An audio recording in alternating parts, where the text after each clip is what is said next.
চলে এলাম নতুন আরেকটা ব্লগ নিয়ে।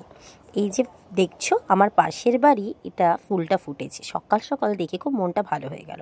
তারপর আমি একটু গেলাম ব্রেকফাস্ট করার জন্যে বাইরে। তো যেতে যেতে পথে তোমার নার্সারিটাতে দাঁড়ালাম একটা গোলাপ গাছ নেব বলে। অনেক ডাকাডাকি করলাম লোকটাকে, কেউ সাড়া দিল না, জানি না কোথায় ছিল লোকটা। আমি এখান থেকে আগেও গাছ নিয়েছি, খুব সুন্দর ভালো গাছ, খুব ভালো হয় গাছগুলো। তারপর চলে গেলাম, তোমার ধোসা খেলাম। আমি একটুখানি বাড়ির খাবারের থেকে বাইরের খাবারটাই প্রেফার করি, বেশি ভালোবাসি খেতে, কিন্তু যেটা একদমই উচিত নয়। তারপর আমি বাড়ি ফিরলাম, বাড়ি ফিরে তোমার ড্রেসটা চেঞ্জ করে চুলে একটু তেল মেখে নিলাম। যেহেতু আমি আগের দিন রাত্রিবেলা তোমার হেনা ভিজিয়ে রেখেছিলাম, চুলগুলো না মাঝে মাঝে সামনের দিকটা একটু হোয়াইট হোয়াইট হয়ে গেছে। তো ওই যে দেখতে পাচ্ছ, ডিমটা এখন ফাটিয়ে ভালো করে মিক্স করলাম। ডিমটা দিলে কি হয় না, চুলটা খুব সফট হয়, মানে কন্ডিশনার লাগাতে লাগে না। তো তারপর ভালো করে লাগিয়ে এটা রেস্টে রাখলাম মিনিমাম 1 ঘন্টা, তার বেশি রাখার প্রয়োজন নেই। তারপর পালং শাক দিয়ে মাছের মাথা দিয়ে তরকারি বসেছিল মা, একটু মিছিমিছি নেড়ে নিলাম। রান্নাটা মাই করেছিল, আমি একটু জাস্ট টাচ করলাম।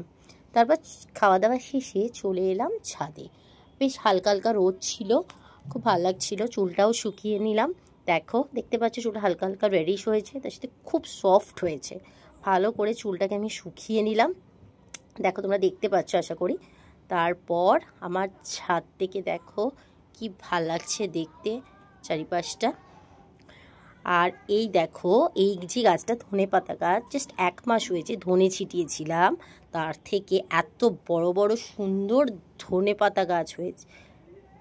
সত্যি কথা, আমি ভাবতে পারিনি এত সুন্দর হবে। তারপর আমার ছাদ থেকে ওপরটা চারিপাশটা যেরকম দেখতে লাগে, ঠিক আস্তে আস্তে সূর্য অস্ত যাচ্ছিল, ঠিক সেই সময়টাই ক্যাপচার করলাম, তোমাদের সাথে শেয়ার করলাম। ওপারটা হচ্ছে আমার দক্ষিণ দিকটা, ওপারটা হচ্ছে আমাদের লেক। তারপর সন্ধেবেলা একটু ফুচকা খাওয়ার উদ্দেশ্যে চলে গেলাম। আমাদের পাড়ার মোড়েই বসে ফুচকাওয়ালা, খুব ভালো মাখে। তো ওখান থেকে 20 টাকা করে আমরা ফুচকা খেলাম। ফুচকা টুচকা খেয়ে বাড়ির পথে ফিরলাম চিংড়ি মাছগুলো রান্না করব বলে রাত্রিবেলা। তো রাতের চিংড়ি মাছগুলোর জন্য প্রিপারেশন নিলাম, চিংড়িগুলোকে ভেজে নিলাম। তারপর ভেজে নেওয়ার পর তোমার পেস্ট করে রেখেছিলাম আদা রসুন পেঁয়াজ কাঁচা লঙ্কা, বাট একটু অন্যরকম একটা রেসিপি করলাম।